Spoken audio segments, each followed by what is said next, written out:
ಇವತ್ತು ಬೆಂಗಳೂರಿನಲ್ಲಿ ಕಂಡು ಕೇಳರಿಯದ ರೀತಿಯಲ್ಲಿ ಒಂದು ದುರ್ಘಟನೆ ಅನ್ನುವಂಥದ್ದು ಸಂಭವಿಸಿದೆ. ರೈಟ್ ನಾವು ನಾನು ಎಲ್ಲಿದ್ದೀನಿ ಅಂತಂದರೆ ಕಂಠೀರವ ಸ್ಟುಡಿಯೋ ಎದುರುಗಡೆ ಪಾಸಾಗುವಂತಹ ರಸ್ತೆಯಲ್ಲಿ ಇದ್ದೀನಿ. ರಾಜ್ಕುಮಾರ್ ಅವರ ಒಂದು ಸ್ಮಾರಕ ಏನಿದೆ ಆ ಸ್ಮಾರಕ ಮುಂಭಾಗದ ರಸ್ತೆಯಲ್ಲೇ ನಾನಿದ್ದೀನಿ. ಇಲ್ಲಿ ನಿರಂತರವಾಗಿ ಅನೇಕ ವರ್ಷಗಳಿಂದ ರಸ್ತೆ ಕಾಮಗಾರಿ ಅನ್ನುವಂಥದ್ದು ನಡೀತಾ ಇತ್ತು. ರಸ್ತೆ ಕಾಮಗಾರಿಯ ನಿಮಿತ್ತ ಇವತ್ತು ಇಲ್ಲಿ ಹತ್ರ ಒಂದು 20 ಅಡಿ ತೆಗ್ಗನ್ನು ತೋಡಲಾಗಿತ್ತು. ಆ 20 ಅಡಿ ತೆಗ್ಗನ್ನು ತೋಡಿದ ಸಂದರ್ಭದಲ್ಲಿ ಮಣ್ಣು ಅನ್ನುವಂಥದ್ದು ಕುಸಿದು ಕಾರ್ಮಿಕರ ಜೀವವನ್ನು ಇವತ್ತು ಈ ಒಂದು ಸ್ಥಳ ಪಡೆದುಕೊಂಡಿದೆ. ಹತ್ರ ಇಲ್ಲಿ 20 ಜನ ಕೆಲಸ ಮಾಡ್ತಾ ಇದ್ರು. ಆ ಪ್ರದೇಶದಲ್ಲಿ ಅಲ್ಲಿ ಏನು ಮಣ್ಣು ಕುಸಿದೆಯಲ್ಲ ಆ ಪ್ರದೇಶದ ಕೆಳಗಡೆ 6 ಜನ ಕಾರ್ಮಿಕರು ಕಾರ್ಯನಿರತರಾಗಿದ್ದರು. ಸೊ ಈ ಒಂದು ದುರ್ಘಟನೆಯಲ್ಲಿ 3 ಜನರಿಗೆ ತೀವ್ರವಾದಂತಹ ಗಾಯ ಆಗಿದೆ, 2 ಮೃತಪಟ್ಟಿದ್ದಾರೆ. ಮಣ್ಣು ಕುಸಿದಂತಹ ಕೆಲವೇ ಕ್ಷಣಗಳಲ್ಲಿ ಓರ್ವ ವ್ಯಕ್ತಿಯ ದೇಹ ಅನ್ನುವಂಥದ್ದು ಸಿಕ್ಕಿದೆ. ಆತ ಸ್ಥಳದಲ್ಲೇ ಮೃತಪಟ್ಟಿದ್ದಾನೆ ಅನ್ನುವಂತಹ ವಿಚಾರಗಳು ಈಗ ಬೆಳಕಿಗೆ ಬಂದಿದೆ. ಆ್ಯಂಡ್ ಇನ್ನೊಬ್ಬ ವ್ಯಕ್ತಿಯ ದೇಹವನ್ನು ಸತತ 4-5 ಗಂಟೆಗಳ ಕಾರ್ಯಾಚರಣೆ ಮಾಡುವ ಮೂಲಕ ಆತನ ದೇಹವನ್ನು ಅಗ್ನಿಶಾಮಕ ದಳದವರು ತೆಗೆದಿದ್ದಾರೆ. ಆ್ಯಂಡ್ ಇದಕ್ಕೆಲ್ಲ ಯಾರು ಹೊಣೆ ಅನ್ನುವಂತಹ ಪ್ರಶ್ನೆಗಳು ಈಗ ಕಾಡ್ತಾ ಇದೆ. ಈ ಕಡೆ ದೃಶ್ಯಾವಳಿಗಳಲ್ಲಿ ನೋಡಬಹುದು, ಒಂದು ಕಡೆ ಜನಜಂಗುಳಿಯಿಂದ ವಾಹನ ಸವಾರಿಯಿಂದ ಗಿಜಿಗಿಜಿಯಾಗಿರುವಂತಹ ರಸ್ತೆ, ನಿರಂತರವಾಗಿ ವಾಹನ ಸಂಚಾರ ಅನ್ನುವಂಥದ್ದು ಆಗ್ತಾನೆ ಇರುತ್ತೆ. ಆ್ಯಂಡ್ ಈ ಕಡೆ 20 ಅಡಿಯ ದೊಡ್ಡ ತೆಗ್ಗು. ಬೆಂಗಳೂರಿನಲ್ಲಿ one of the most dangerous spot ಇದು ಅಂತ ಹೇಳಿದರೆ ಅತಿಶಯೋಕ್ತಿ ಅಂತ ಅನಿಸ್ಲಿಕ್ಕೆ ಇಲ್ಲ. ಯಾಕೆ ಅಂತಂದರೆ ನಿರಂತರವಾಗಿ ವಾಹನಗಳ ಸಂಚಾರ ಅನ್ನುವಂಥದ್ದು ಆಗ್ತಾ ಇರುತ್ತೆ, ಜನ ಓಡಾಡ್ತಾ ಇರ್ತಾರೆ. ಅಕ್ಕಪಕ್ಕ ಮನೆ ಅನ್ನುವಂಥದ್ದು ಕೂಡ ಇದೆ.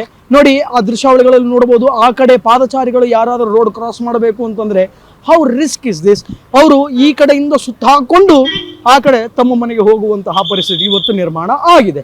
ಸುಮಾರು ವರ್ಷಗಳಾದರೂ ಕೂಡ ರಸ್ತೆಯ ಕಾಮಗಾರಿ ಅನ್ನುವಂಥದ್ದು ಸಂಪೂರ್ಣ ಆಗಿಲ್ಲ. ಆ್ಯಂಡ್ ಇವತ್ತು ಸ್ಥಳಕ್ಕೆ ಅಗ್ನಿಶಾಮಕ ದಳದವರ ಕಾರ್ಯಾಚರಣೆಯಿಂದ ಒಳಗಡೆ ಸಿಲುಕಿದಂತಹ ಓರ್ವ ವ್ಯಕ್ತಿಯ ದೇಹವನ್ನು ಹೊರಗಡೆ ತೆಗೆಯಲಾಗಿದೆ.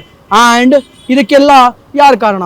ಸೊ ಬಿಡಿ ಅವರು ಮೃತ ವ್ಯಕ್ತಿಗಳಿಗೆ ಮತ್ತು ಗಾಯಾಳುಗಳಿಗೆ ಹಣ ಪರಿಹಾರವನ್ನು ಕೊಡಬೇಕು, 10 ಲಕ್ಷ ರೂಪಾಯಿ ಹಣ ಪರಿಹಾರವನ್ನು ಕೊಡಬೇಕು ಅನ್ನುವಂತಹ ಮಾತನ್ನು ಈಗ BJPಯ ನಾಯಕ ಮತ್ತು ಇಲ್ಲಿನ ಶಾಸಕರಾಗಿರುವಂತಹ ಗೋಪಾಲಯ್ಯ ಅವರು ಆಗ್ರಹವನ್ನು ಮಾಡಿದ್ದಾರೆ. ಆ್ಯಂಡ್ ಇಲ್ಲಿ ಕೆಲಸ ಮಾಡ್ತಾ ಇರುವಂತಹ ಕಾರ್ಮಿಕರು ಎಲ್ಲರೂ ಕೂಡ ಬೇರೆ ರಾಜ್ಯದಿಂದ ಬಂದಂಥವರು, ವಲಸೆ ಕಾರ್ಮಿಕರು ಅವರೆಲ್ಲರೂ ಕೂಡ. ಸೊ ಅವರಿಗೆ ಏನಾದರೂ ನಷ್ಟ ಪರಿಹಾರವನ್ನು ಈ ಸರ್ಕಾರ ಕೊಡಬೇಕು ಅನ್ನುವಂಥ ವಿಚಾರವನ್ನು ಗೋಪಾಲಯ್ಯ ಅವರು ಹೇಳಿದರು. ಆ್ಯಂಡ್ ಇಷ್ಟಾದರೂ ಕೂಡ ಯಾವುದೇ ಒಬ್ಬ BDA ಅಧಿಕಾರಿಗಳು ಸ್ಥಳಕ್ಕೆ ಆಗಮಿಸಲಿಲ್ಲ. BDA ಕಮಿಷನರ್ ಬಂದಿಲ್ಲ, BDA ಅಧ್ಯಕ್ಷರು ಬಂದಿಲ್ಲ, BDA ಯಾವ ಅಧಿಕಾರಿಗಳು ಕೂಡ ಇಲ್ಲಿ ಬಂದಿಲ್ಲ. ಇವರಿಗೆಲ್ಲ ಬೆಂಗಳೂರಿನ ಮೇಲೆ ಎಷ್ಟು ಮಮಕಾರ ಇದೆ ಅನ್ನುವಂಥದ್ದು ಈ ಒಂದು ಘಟನೆಯಿಂದ ಬಹಳ ಸ್ಪಷ್ಟವಾಗಿ ಗೊತ್ತಾಗುತ್ತೆ. ನೋಡಿ ದೃಶ್ಯಾವಳಿಗಳನ್ನು ತೋರಿಸ್ತೀನಿ. ಅಲ್ಲೊಂದು ಕಂಬ ಇದೆ, ಕಂಬ ಕಾಣ್ತಾ ಇದೆ ಅಲ್ಲ, ಆ ಕಂಬದ ಕೆಳಗಡೆನೆ ಮಣ್ಣು ಅನ್ನುವಂಥದ್ದು ಕುಸಿದಿದೆ. ಮುಂದಿನ ದಿನಗಳಲ್ಲಿ ಅದು ಕೂಡ ಕುಸಿಯುವಂತಹ ಸಾಧ್ಯತೆ ಇದೆ. ಜೋರಾದ ಮಳೆ ಆದರೆ ಆ ಥರ ಅವಘಡ ಆಗೋದು ಬೇಡ, ಬಟ್ ನಾನು ನಿಮಗೆ ಪಾಸಿಬಿಲಿಟೀಸ್ಗಳನ್ನು ತೋರಿಸ್ತಾ ಇದ್ದೀನಿ. ಸೊ BDA ಆಗಿರ್ಬೋದು ಅಥವಾ ಇಲ್ಲಿ ಯಾರು ಕಾಂಟ್ರಾಕ್ಟ್ ತೆಗೆದುಕೊಂಡು ಕೆಲಸವನ್ನು ಮಾಡಿಸ್ತಾ ಇದ್ದಾರಲ್ಲ, ಕಾಂಟ್ರಾಕ್ಟ್ ಇಂಜಿನಿಯರ್ ಯಾರಿದಾರಲ್ಲ, ಅವರು ಇದರ ಕಡೆ ಗಮನವನ್ನು ಹರಿಸಬೇಕು. ಸರ್ಕಾರ ಇದರ ಕಡೆ ಗಮನವನ್ನು ಹರಿಸಬೇಕು. ಇದಕ್ಕೆ ಸಂಬಂಧಪಟ್ಟಂಥ ಅಧಿಕಾರಿಗಳು ಕೂಡ ಗಮನವನ್ನು ಹರಿಸಬೇಕು. ಯಾಕಂತಂದರೆ ನಡೆದಂತಹ ಈ ಘಟನೆ ಮನಸ್ಸಿನಲ್ಲಿ ಮಾಸುವ ಮುನ್ನವೇ ಮತ್ತೊಂದು ದುರ್ಘಟನೆ ನಡಿಬಾರದು ಅನ್ನುವಂತಹ ಕಾರಣದಿಂದ ಇಲ್ಲಿ ಏನೇನು ಲೋಪದೋಷಗಳಿವೆ ಆ ಲೋಪದೋಷಗಳನ್ನು ಸರಿಪಡಿಸಿಕೊಂಡು ಮುಂದಿನ ದಿನಗಳಲ್ಲಿ ಇಂಥ ಅವಘಡಗಳನ್ನು ಆಗದ ರೀತಿಯಲ್ಲಿ ಇಲ್ಲಿನ ಅಧಿಕಾರಿಗಳಾಗಿರ್ಬೋದು, ಕಾಂಟ್ರಾಕ್ಟ್ ಇಂಜಿನಿಯರ್ಗಳಾಗಿರಬಹುದು ಅಥವಾ MLA ಆಗಿರಬಹುದು, BDA ಅಧಿಕಾರಿಗಳಾಗಿರ್ಬೋದು, ಅವರೆಲ್ಲ ಜಾಗೃತಿಯನ್ನು ವಹಿಸಬೇಕು. ಇಲ್ಲ ಅಂತಂದರೆ ಬೆಂಗಳೂರಿನ ಜನರಿಗೆ ಅಪಾಯ ಕಟ್ಟಿಟ್ಟ ಬುತ್ತಿ ಅನ್ನುವಂತಹ ವಾತಾವರಣ ಖಂಡಿತವಾಗ್ಲೂ ಸೃಷ್ಟಿಯಾಗುತ್ತೆ. ಲಿಟ್ರಲಿ ನಾನು ಆಗಲೇ ತೋರಿಸಿದೆ, ಒಂದು ಕಡೆ ರೋಡು, ಒಂದು ಕಡೆ ಈ ತೆಗ್ಗು ಜನಜಂಗುಳಿಯಿಂದ ಕೂಡಿದೆ. ನಿರಂತರವಾದಂತಹ ಟ್ರಾಫಿಕ್ನ ಸಮಸ್ಯೆ ಕೂಡ ವಿಪರೀತವಾಗಿ ಕಾಡ್ತಾ ಇದೆ.